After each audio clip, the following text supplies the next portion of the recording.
New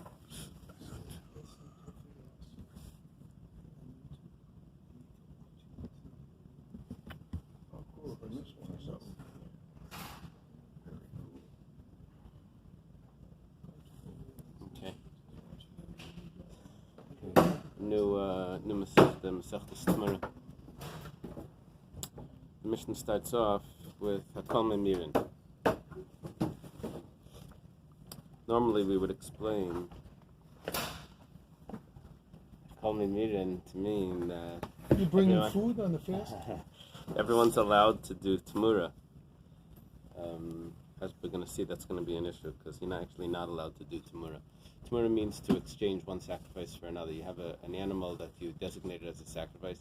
You say, this one I'm not going to bring. Instead of this one, I'm going to bring a different one.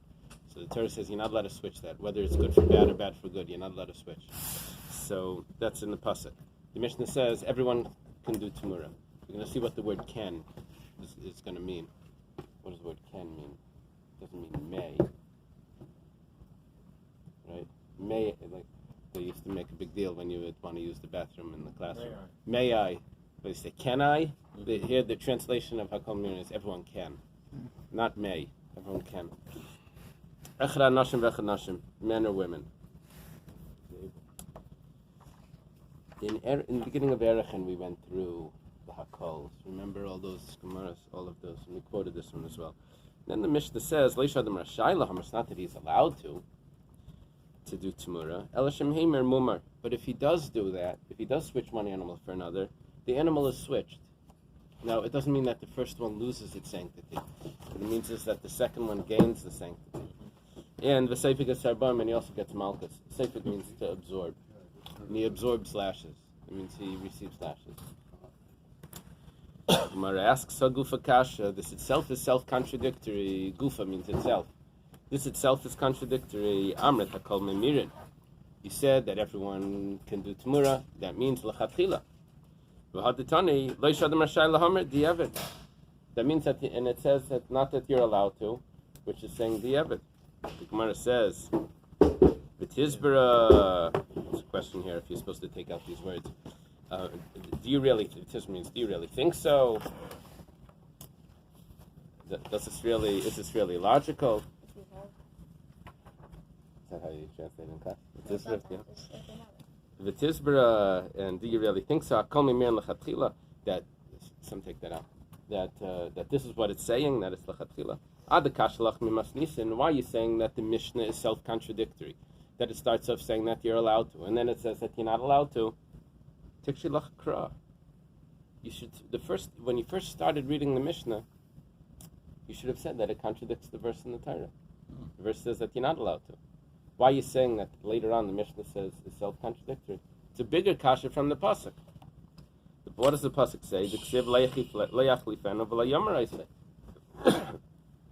Can't exchange it. Chaim, come sit down. Ella Amar Rav Yehuda. Rather, Rav Yehuda says, who's Rav Yehuda? The second generation of Meira, the student of Rav, student of Shmuel. We have our first name in the Masechta. Rav Yehuda. Rav Yehuda says, the founder of Kadisa. He says, Hachiktani, this is how it has to be explained, has to be taught. Hakol matfisim b'Temurah. Everything is grasped by Temurah. That means that if there's an animal, everyone can grasp in Temurah, every person. It means that if there's an animal that's a korban, and any person that comes along and says that this animal is exchanged for another animal, it works. It doesn't mean that you're allowed to, because that would contradict the pasuk. That would contradict the Mishnah. What it means is that Hakol probably here means, Hakol means any person can come along and be matvis b'Temurah. Echad anashim v'echad nashim. Whether it's a man or whether it's women. Yeah, we'll see. We'll see soon. It doesn't mean that you're allowed to, but it just means that if they do it, then it works, but they still get lashes. Temurah is only for Karbanis or also for Hegdish? As far as I know, it's only Karbanis. It's only karbanos. The hektish has a pidyon, so you actually could exchange hektish. You follow? I know you're friends, but You follow by hektish you can do pidyon. Oh wow, Mazel tov. Yeah, became a grandfather. Beautiful. girl, Jacob Gassman. Beautiful. Russia. Hakol lasiyimai. We're going back to what are we learning from the word hakol? Whenever it says, whenever the Mishnah gives us a rule, and then it gives us details, he says, why do you give us the rule if you gave us all the details? You said, let's say in the classroom, they said that this boy, everyone can go to, this boy, they can go to recess. Then you say, everyone can go, why do you say everyone if you just listed all the people, right? So here it says, hakol, everyone can, and then it says men and women. So what's the hakol coming to include if you already said men and women? Who else is there? So it says, lasuya mai, who's it coming to include? It says, lasuya yoresh. It's coming to include an inheritor. What does that mean? That means that it's not his own carbon. It means his father had designated a carbon. The father passed away, and now we're left with this child, and the child has this carbon. What about him? Can he do Temurah? So hakol, including him. Lasuya yoresh. And then, what's the big deal? Oh, this is a big deal. Why? With like Rabbi Yehuda. And it's not like Rabbi Yehuda. This is a different Rabbi Yehuda. This is Rabbi Yehuda Rabbi Lai, Rabbi Akiva's student. Whenever the Mishnah says Rabbi Yehuda, it's always Rabbi Yehuda Rabbi Lai. Rabbi Yehuda that says like this: Titanan was taught in a Mishnah. It's supposed to be the Tanya. It's taught in a Brisa. Yoresh Saimech and Yoresh Meimer Divrei Reb Meir. A carbon that's brought, the private carbon, they're supposed to do smicha on it. Smicha means that you lean on the carbon. You say why the carbon's being brought. The Mishnah or the Brisa says that if someone's bringing a carbon for his father, because his father passed away and he's bringing the carbon, so he's allowed to do smicha on the carbon to say what its designation is. But it can't be a cotton. It's not referring to a cotton. You're right. And Yerush Meimer, and he can also, the inheritor can also do Temurah. Divrei Reb Meir, that's the words of Reb Meir. It's Rabbi Yehuda's friend. However, Rabbi Yehuda himself says, Yerush ein Semech v'Yerush ein Meimer, exactly the opposite, that an inheritor cannot do Smicha and he cannot do Temurah. Why would people do Temurah if they know they're not supposed to do Temurah? I don't understand the purpose. You're saying this is something we shouldn't do. So why do people? What's a Yetzirah? You already done designate something. The halacha says if you designate something else, you're going to have to give both. So why would you even do that to start? Well, the Torah had the same question. That end of Vayikra, it says, Temurah Asiyah Kodesh. That's the whole end of Vayikra.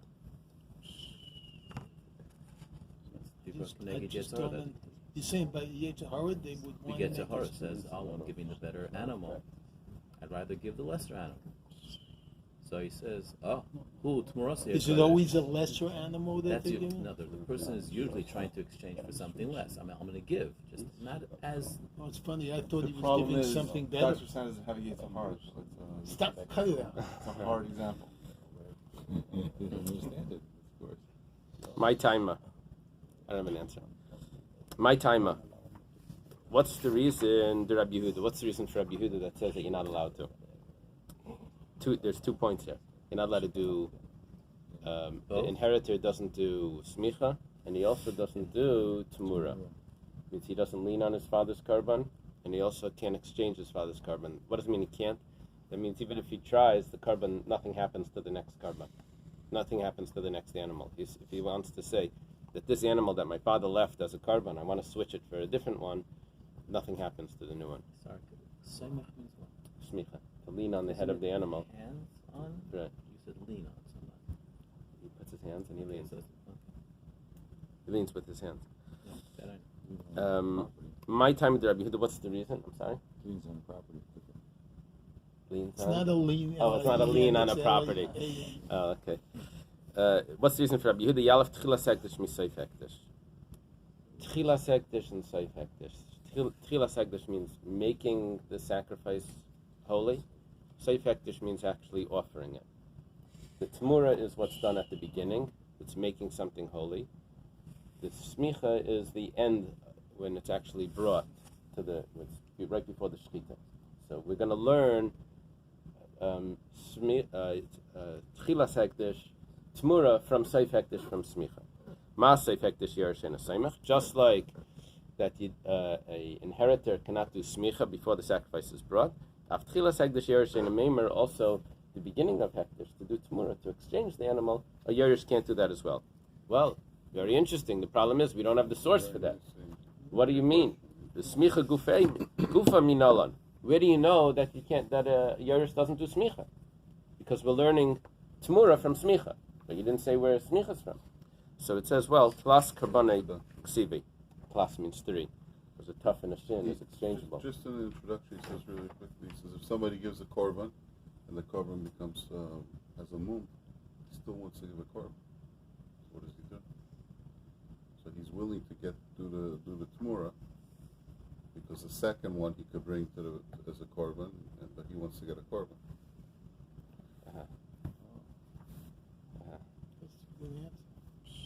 That's one way. So the first one's still Kodesh. Those are two. Yeah. And what do you do with it? Just You're actually style, whatever. But he doesn't want to miss his korban. Designated.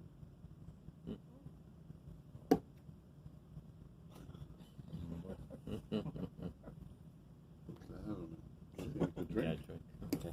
Shekayach. So it works the other way as well, though. I'm just saying the logical one. That could be one interpretation. He's looking for a logical one. Right. That could be one instance where there is logic. Not necessarily a logical one. So it says tlas, which is the word shalish, right? Tlas karban ksivi. It says 3 times the word karban in the pasuk of the karban shlamim. It says v'menatzayin karbanai. And then it says, Im keves umakriv karbanai, v'samach yad al reish karbanai. You don't get that. It says 3 times the word his sacrifice at the beginning of Sefer Vayikra. So why does it say 3 times the word karbanai? It says chad karbanai, one of them, v'lei karbanai v'tkechavim, means that you don't do smicha on a sacrifice of a non-Jew. A non-Jew is allowed to bring a karban, to donate a karban. But you don't do smicha on that. Chad karbane v'lei karban chaveirei. By the way, I should say it doesn't mean that the guy doesn't do smicha, because that for sure not. What it means is that even a Jew doesn't do smicha on the guy's karban. One is v'lei karban chaveirei. You don't do smicha on your friend's karban. The chad karbane v'lei karban aviv, and one of them tells you that you don't do smicha on your father's karban. What does that mean? An inheritor doesn't do smicha. That's the source for Rabbi Yehuda. And we said, Rabbi Yehuda says that we don't have, just like we don't have smicha, we also don't have temurah. What about Reb Meir? Reb Meir says that an inheritor does do smicha. What about the psukim? It says 3 times karbani. One of them said that an inheritor doesn't do smicha. Reb Meir has a pasuk that's against him. It says no. V'aksiv karbani. It says karbani. Says no. Rab Meir holds that if partners are going to bring a karban, each one of those partners has to do smicha. So instead of using the word karbanai, the same karban. Instead of using the word karbanai to say that only his karban and it's excluding anyone else, karbanai is coming to include all of the partners, that it's all of their karban and they all have to do the smicha on it. So saying if he just does one, then it includes for all of them, the other person doesn't either. I think it means that they all have to. That's I think what it means. Then why wouldn't it say korbanom? It means each one is an owner. Each one is an owner. That's how Reb Meir learns it. Each one is an owner, and each one needs to do smicha. Rabbi Yehuda. If he's doing the 5 cats, and he wants to do smicha, does he only do it on one of them, and that counts for all of them, or does he do it on every single one? I think each one has its own smicha. I think. Rabbi Yehuda balichem l'smicha lesle. Rabbi Yehuda, he doesn't hold that partners all need to do smicha. So therefore, he doesn't need that karbanai, that word. So what does he do with the karbanai? It tells me that an inheritor does not do smicha. My time, what's the reason? The lam yachid carbon did too, because it's not designated as his. It's more than his, it's the other person's as well. Iba Yasema, we have another pshat over here. If you want to say, La'ilam Islay, really, he holds that partners do smicha. Each of them do smicha on the carbon. Rabbi Yehuda. How's he going to learn everything? It was only 3 karbanos. He's going to need a 4th one. He says, no. The karbanai b'tchachavim, the karban chaveira mechad kranafka. Think about it. Karbanai means that you only do smicha on your own sacrifice. You don't do smicha on the non-Jews, and you don't do smicha on your friends. So both of them are not your own. So one karbanai tells me both of those. So what do you do with the other karbanai? He uses it to tell me that he does smicha for partners. Each partner does the smicha. So he has an extra one. Now we have one extra. Okay. Well, now, why can't he do a smicha on that of his fellow Jew for him? I mean, maybe the guy went out of town and he says, "Can you do it for me?" And why not? it's a personal mitzvah. But let's say the guy can't do it. You can't bring a korban for somebody else. No, that Shimon designated the korban. He wants it, but now he's unfortunately. But just like a little mitzvah lulav, if you're out of town, you don't have a lulav, you can't. Designate someone to do a mitzvah lulav for you. Even if you had it and you gave it, I gave it to you, do it for me. In other words, certain mitzvahs have a full. What's the order? What has to happen? Korban is not just bringing it. The korban is actually. It's the internal. Oh, I got that too. I asked a question so you could get that. Oh. You're a good man. I set him up for a good answer. Okay. I'll keep quiet next time. You wouldn't be able to do it. I don't know. I didn't see that. I'm sure. Reb Meir, he asked the interesting question if he doesn't have hands. Okay, Reb Meir the Amar, Reb Meir says, Yerush Meimer, my timer. We didn't discuss how Reb Meir has that a Yerush does Temurah. What about the Karbanis for Reb Meir? We said, no, we discussed that Karbani told us that he doesn't do, even though it says Karbani, that according to Reb Meir, he still does, an inheritor still does smicha. Why? Because he uses Karbani to tell me something else. But how does he know that a Yerush does Temurah? We're going back to the original part of this. That how does he, that an inheritor can make a different Karban, another animal into a Karban, that he can do Temurah. Where does he get that from? So Amalach, he says, Im Hamer Yamer. It's a double expression. If he will exchange, L'Rabis, it's coming to include Hayarish, the inheritor. And then it goes like this. V'yalef Seif Hektish Mitchila Segdish. And then he learns Seif Hektish, which is Smicha from Temurah. Matchila Segdish Yerush Meimer, just like at the beginning of this process of an animal becoming a Karban, an inheritor can make Temurah. Af Seif Hektish Yerush Seimech. Also at the end of the process, the inheritor can then go ahead and do the Smicha on the Karban. Rabbi Yehuda, Hai Vim Hamer Yamer Mayavadle. What does Rabbi Yehuda do with the extra double expression of if he will do Temurah? And that double expression tells me that an inheritor can do Temurah. So Rabbi Yehuda says, L'Rabbi says Isha. It's coming to include that a woman can do Temurah. Kedetanya, as was taught in the Braisa. Because this whole paragraph is all in masculine. It's all said in masculine. Shenemar lo yachli feno. It doesn't say lo sachli feno. V'lo yamarasei. It doesn't say v'lo tamarasei. Right? It's talking to a man. So, Isha minayin. How do you know that a woman can do this as well? Talmud leimar v'im hamer yamer. It's a double expression. L'Rabbi says Isha. That's what Rabbi Yehuda does with the hamer yamer. Now, Rabbi Meir used hamer yamer to tell me that an inheritor does Temurah. Rabbi Yehuda used it to say that a woman does Temurah. How does Rabbi Meir know that a woman can do Temurah? Rabbi Meir Isha minalei. It doesn't say specifically a man. Doesn't say specifically. So you want to just say It that says Rabbi Meir everyone does it by doesn't need a himself. pasuk. Not saying everyone does it by themselves. Hold it.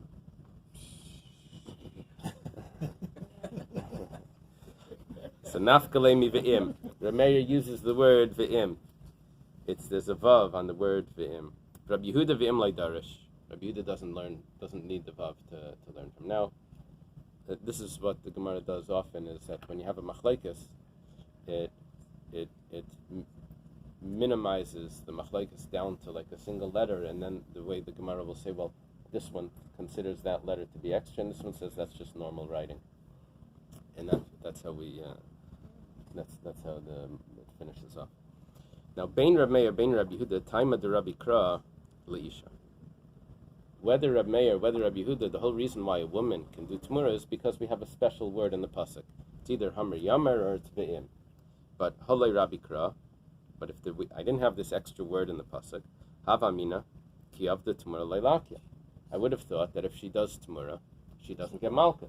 Now, Va'amar Rav Yehuda Marav. But Rav Yehuda says in the name of Rav, this was Rav Yehuda that we first had in the beginning of the Masechta, V'chein Tana Debei Rabbi Yishmael, and it was also taught in the yeshiva of Rabbi Yishmael, Isha Yisha, Ki Yasami Kol Chatas Adam. The pasuk says, a man or woman that will commit a sin, Hishva Kasav Isha Le'ish. The Torah compares a woman to a man, to all punishments. So what are you going to go through the whole Torah now, all 613 mitzvahs, and you're going to say, does this apply to a woman? We have a pasuk that says Isha Yisha, and from that pasuk it tells me that everywhere in the Torah it's always men and women are the same, unless there's a special reason why not. So, right, exactly. That's what Yossi said before. We don't need a special pasuk to tell me a woman. It's automatically woman. So Yitzchich. It says no, it's necessary. Mao de Tema, I could have thought differently. Over here it could have been different. Because Hani Mili Einish Deshave Bein B'Yachid Bein B'Tzibar. That's only if it's a mitzvah or a punishment that's applicable, whether it's an individual that's committing it or whether it's a community that's committing it. The same punishment would apply. But here the punishment is not equal across the board. The Tanan, as it was taught in the Mishnah, that partners can't do Temurah, and the community can't do Temurah. So Ishanami Ki Avda Leilaki, I would have thought that if it excludes partners, it excludes the community. Maybe a woman goes into that category. No, it's not across the board. So Kamash Malana comes to tell me that no, a woman is also going to be chayav if she does Temurah. So I need, over here specifically, I need the extra word in the pasuk. Okay.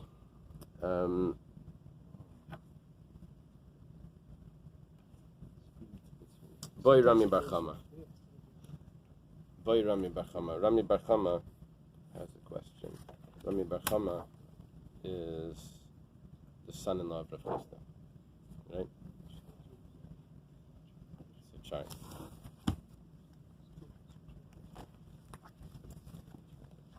says Katan Ma'oshi Yamer. What about a child? Can a child do Temurah? We're going to see exactly what the question is. I'm sorry? It says everyone. So what about a child? The Gemara says, Hey Chidami, what is the question? What is the scenario? Are we talking about a child that has not reached the age of taking a vow, which is 12 years old, right? For one halacha, a 12-year-old is already considered like an adult. Which halacha? Nidarim. Usually you have to wait for bar mitzvah. But there's one halacha that 12 is already he's considered a bar mitzvah for that halacha when he's 12. If he takes a vow, and he knows that he's vowing to Hashem. If he understands that, then it's considered a vow. So if we're talking about that he did not reach the age of 12, what is he doing here? He's designating a sacrifice one for another. He's exchanging one animal for another. Laiti ba'ilach. We have no question there. He can't even designate a sacrifice. Imuri Meimer, you're going to say that he can exchange one for the other? I'm not sure why that's a... that doesn't make sense, yeah, because that one's more specific. Right. It's much more... Yeah. Like he's doing a lot more. Yeah, so Rashi says what it means is that he should get Malchus. That's the question. The question is, the Kal V'chomer is, if you can't make it Kodesh, Hekdesh, if you can't make it into a Karban, now you're going to say you should get Malchus? He's not even of the age of getting Malchus. So, Ella kikami baile bekatan shigia linus and we're talking about a 12-year-old child. So mi amrina, do we say? Second. We're supposed to add in some words here. Midak dushe makdish, since he's able to make hektish. Kiven damar ish ma talmud leimer kiafli neder l'rabes mufla samach lish. The kadshay kaddish. Oh, that's what they're doing. They're taking all of this out. We're supposed to skip. Midak dushe makdish, since he can make hektish based on that pasuk that we skipped. Emure nami meimer, you should be able to do Temurah as well. Oy dilma, or maybe. Kiven dalav barayin shenu, he's not of age to get punished because he's not 13 yet. But Temurah, like mitzvah, he can't do Temurah as well, or like kadsha. Now, Would there be different punishments if he switched a cow, or if he made just one hektish? no, making hektish is no punishment. That's a mitzvah. You made a carbon. But when he's 12, or when he's too young. So if he's 12 years old, we said that he can designate a carbon. Now we're asking, once the carbon is designated, and now he takes another animal and he's going to switch it, which is an aveira. So we know that he's allowed to designate a carbon, and it's going. So the question is, because over here it's an aveira, and this aveira comes along with a punishment. He's of the age to do hektish, but he's not of the age of the punishment. Is he able to do hektish in this way where there's no punishment attached to it? See, because it comes as a package. Don't get any Imtim Don't switch your father's car. was that kid that was doing that Avera song? It was this song. He says he always gets married during Sfira or something. I always do Temurah, right? That he didn't put in there. Okay, imtim telaymar. If he says katan of a Temurah, that a katan can do Temurah, the asila klala. Why? Granted, right now he can't be punished because he's underage, but he will be. Wait some time. He's going to come. He's going to come to be. He's going to become a barayinshin. He's going to be eligible for punishment. So then, what's going to be by ovid kechavim? It's not that. It's not going to be punished for what he did before. We're just saying that because he has the potential, and he's going to become a barayinshin, so we're already going to give him the loss of Temurah now. Not that he's going to get punished later for what he did now, but if we're going to say, right, if we're going to say that the fact is he has it in him, so that should be good enough. But what about a non-Jew? Mahu, what about a Novid Kechav? Mahu sheyamer. Mi amritek midek dushi makdish. Do we say that, what's the main point over here? Is the main point that he can do hektish and therefore he can do Temurah? Or is the main point that because he's going to become a barayinshin later on, so he already has it already now? The Tanya, how do you know that a guy can make hektish? Ish. It says any man. Matan leimer ish. Why does it say any man?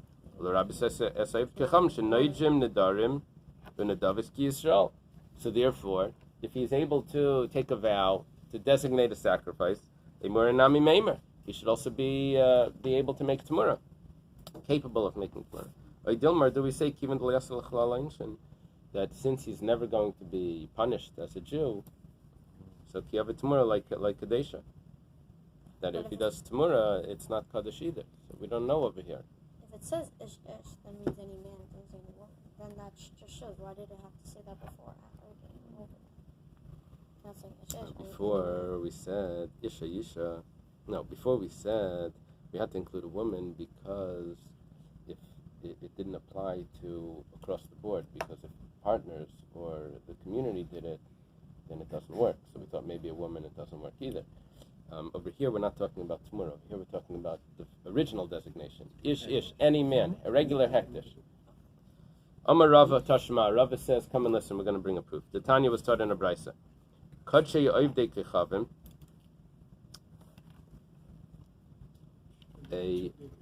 Something that's sanctified by a guy. Do we have an answer on the kid yet, or not yet? All we did was an imtim telaymar.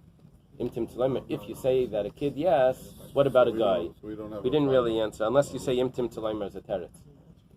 in the Paiskim, some say that if it says Imtim Talaymar, that means that it's taking that path. But if it goes back on it, then it'll show. Yeah, I don't know if it ever does though. Does it ever do like a tree? Yeah, You a know, flow it goes chart. and it says, yeah, over this, and then it doesn't work like that. I have to think. Keep track while we learn through Shas. Keep track if there's ever a flow chart, if it goes back. Leinen v'leimayalin, a kachim of a guy, you can't have personal benefit from it, but if you do have personal benefit from it, you don't bring a carbon me'ila. This is a violation in the Torah, a very serious violation of having personal benefit from something that's hektish. Now, if a guy sanctifies something, you don't have that strict violation of me'ila, even though you're not allowed to have personal benefit from it. And also the laws of pigel. If the sacrifice is brought with the wrong intention, that you're going to sprinkle the blood out of its allotted time, or if the sacrifice is left over the right amount of time, nicer, iber geblivena, right? If it's left over, and tame, or if it becomes impure and someone eats it, so you don't have those prohibitions on that korban of a guy, and also ein eisen Temurah. Could you go over what You see that? Me'ila is again? Me'ila is if someone has personal benefit from something that's sanctified. So if it's b'mezid, then the punishment is misa b'dei shamayim. And if it's b'shogeg, he has to bring a korban me'ila. He has to bring a korban, just because he had personal benefit from something that's sanctified. So if a guy sanctified something, although you're not allowed to have personal benefit from it,